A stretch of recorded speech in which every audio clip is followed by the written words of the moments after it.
महाशिवरात्रि व्रत कथा।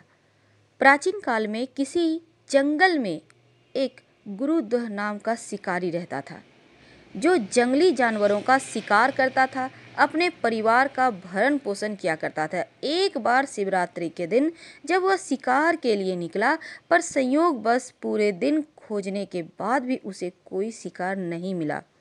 उसके बच्चों को, पत्नी को, माता पिता को भूखा रहना पड़ेगा, यह बात सोचकर ही उसे चिंता हो गई।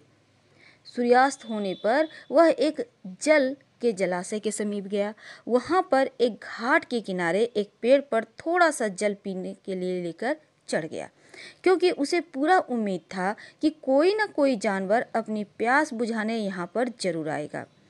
वह पेड़ बेलपत्र का था और उसी पेड़ के नीचे शिवलिंग भी था, जो सूखे बेलपत्रों से ढके होने के कारण दिखाई नहीं दे रहा था। रात का पहला प्रहर बीत जाने से पहले एक हिरनी वहां पर पानी पीने के लिए आई। उसे देखते ही शिकारी ने अपने धनुष पर बाण साधा। ऐसा करने में उसके हाथ के धक्के से कुछ पत्ते एवं जल की कुछ बूंदें नीचे बने शिवलिंग पर गिर गई और अनजाने में ही शिकारी की पहले प्रहर की पूजा हो गई। अब हिरनी ने जब पत्तों की खड़बड़ाहट सुनी तो घबरा कर ऊपर की ओर देखा और भयभीत होकर शिकारी से कांपते हुए स्वर में कहती है, मुझे मत मारो। अब शिकारी ने कहा कि वह और उसका परिवार भूखा है, इसलिए वह उसे नहीं छोड़ सकता। हिरनी ने वादा किया कि वह अपने बच्चों को अपने स्वामी के पास सौंपकर लौट आएगी। अब वह शिकार कर ले। शिकारी को उसकी बात का विश्वास नहीं हो रहा था। उसने फिर से शिकारी को यह कहते हुए अपनी बात का भरोसा करवाया कि जैसे सत्य पर धरती टिकी है, समुद्र मर्यादा में रहता है, झरनों से जल धाराएं गिरा करती हैं, वैसे ही वह सत्य बोल रही है। अब शिकारी को उसकी बातों का भरोसा होने लगा।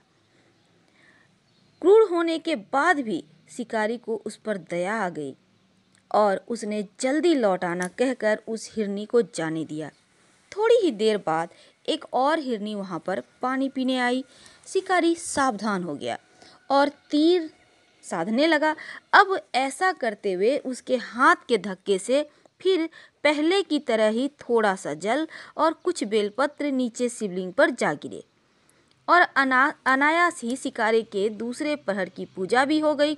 और उस हिरनी ने भी भयभीत होकर शिकारी से जीवन दान की याचना की, लेकिन उसने अस्वीकार कर देने पर हिरनी ने उसे लौट आने का वचन देते हुए कहा कि जो अपने वचन से पलट जाता है, उसका अपने जीवन में संचित पुण्य नष्ट हो जाया करता है। उस शिकारी ने पहले की तरह इस हिरनी को भी जाने, क्योंकि उसे भी इसके वचन का भरोसा होने लगा था।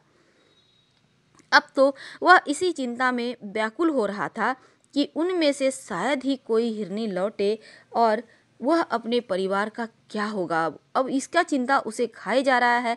इतने में ही उसने जल की ओर आते हुए एक हिरन को देखा। उसे देखकर शिकारी बड़ा प्रसन्न हुआ।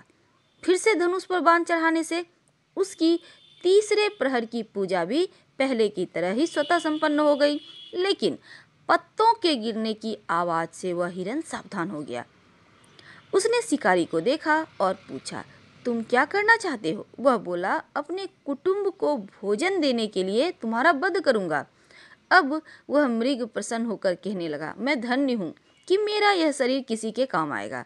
परोपकार से मेरा जीवन सफल हो जाएगा, पर कृपया अभी मुझे जाने दो, ताकि मैं अपने बच्चों को उनकी माता के हाथ में सौंप कर उन सबको धीरज बंधाकर यहाँ लौट आऊं।